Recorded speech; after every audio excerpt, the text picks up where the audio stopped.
박근혜 씨의 국정농단 사건에 대해 대법원이 마침표를 찍었습니다. 처음 물음표가 찍혔던 2016년 10월 이후 4년 3개월 만입니다. 모두 합해 징역 22년, 180억 원의 벌금과 추징금 35억 원도 확정됐습니다.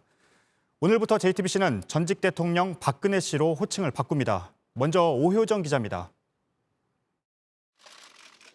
전직 대통령 박근혜 씨의 유죄로 결론난 혐의는 모두 14가지입니다. 여러 대기업에 미르와 K스포츠재단 출연금 수백억 원을 내라고 하고 삼성그룹에서 정유라 씨 승마지원금 등 뇌물을 받은 것, 문화예술계 블랙리스트를 만들어 각종 지원 등을 배제한 것, 전직 국정원장들에게 현금으로 34억 원 상당 특활비를 받은 것 등입니다. 대법원은 징역 20년형을 확정했습니다. 벌금 180억 원, 추징금 35억 원도 내라고 했습니다. 지난해 7월 파기환송심 재판부가 같은 결론을 냈지만 검찰이 다시 상고했고 대법원이 오늘 파기환송심 결론에 문제가 없다고 봤습니다. 마지막 재판까지 쟁점은 문화계 블랙리스트 혐의 중 일부였는데 이 부분은 무죄가 선고됐습니다. 박 씨는 지난 2016년 총선 당시 새누리당 공천에 개입해 이미 징역 2년이 확정된 상태입니다. 이를 합하면 형기는 모두 22년입니다. 박 씨는 전두환, 노태우, 이명박 씨에 이어 4번째로 징역형을 받은 전직 대통령이 됐습니다. 판결 뒤 박 씨의 지지자들은 대법원 주변에서 탄핵 무효와 무죄 석방을 외쳤다가 흩어졌습니다. 이로써 국정농단 재판은 마무리 단계입니다. 이재용 삼성전자 부회장의 뇌물 공여 혐의에 대한 파기환송심 선고는 다음 주 월요일에 나옵니다. JTBC 오효정입니다. JTBC 취재팀은 최순실 씨의 컴퓨터 파일을 입수해서 분석을 했습니다.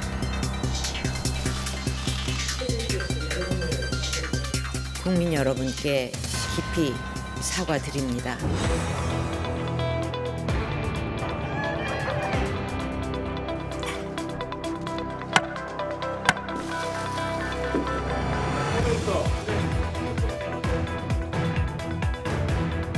피청구인 대통령 박근혜를 파면한다.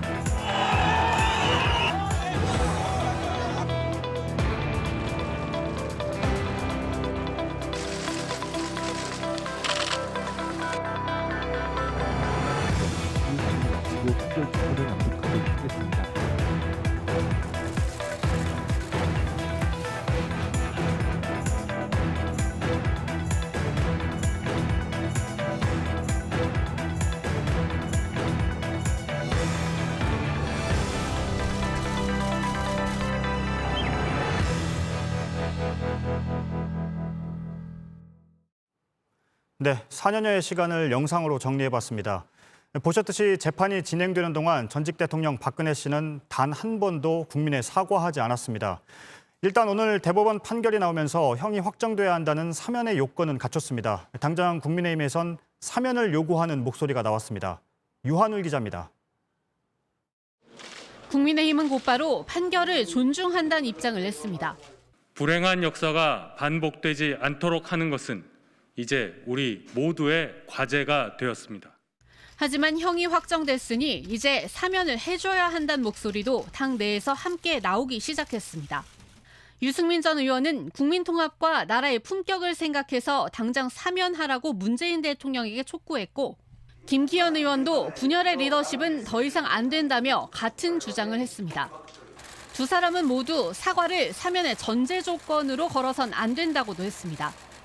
친박근혜계 정치인들은 한 발 더 나아가 오늘까지도 사법부의 판단 자체를 부인하는 모습을 보였습니다.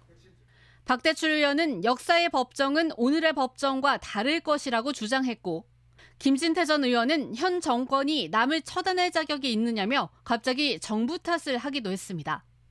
이런 가운데 사면론을 먼저 꺼냈던 민주당 이낙연 대표는 원론적인 입장만 밝혔습니다.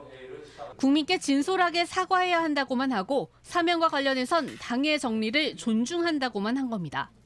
JTBC 유한울입니다.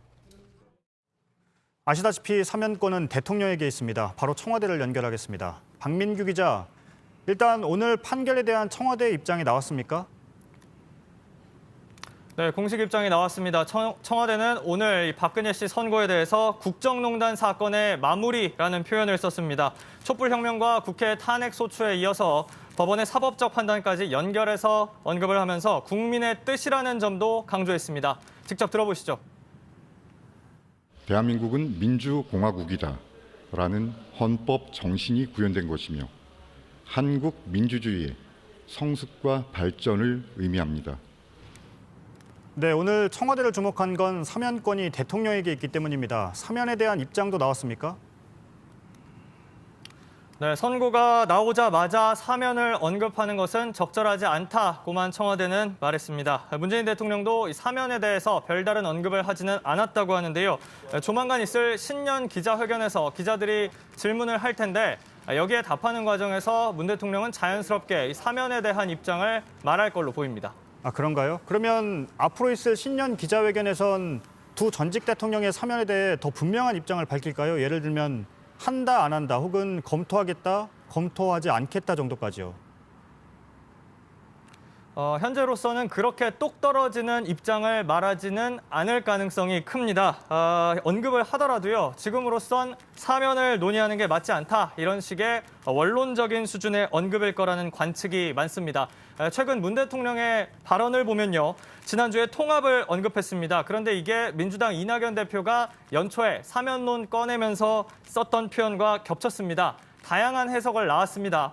그러자 이번 주 신년사에서는 이 통합을 포용으로 표현을 바꾼 바 있습니다. 이런 점에 비춰보면 문 대통령이 사면에 대한 입장을 적극적으로 밝힐 가능성은 그리 크지 않아 보인다는 겁니다. 네, 그렇다면 어떻게 봐야 할까요? 만약에 적극적으로 입장을 안 밝힌다면 당분간 사면은 없다, 이렇게 해석을 해도 되는 겁니까? 그렇게 해석해도 큰 무리는 없어 보입니다. 청와대 내부에서는요, 최소 내년 전후는 돼야 사면 얘기가 나오지 않겠느냐, 이런 전망이 나옵니다. 사면에 대한 여론이 상당히 부정적이고 이런 여론에 대해서 문 대통령도 최근 지속적으로 보고를 받아서 충분히 알고 있다는 얘기도 나옵니다. 네, 잘 들었습니다. 청와대에서 박민규 기자였습니다.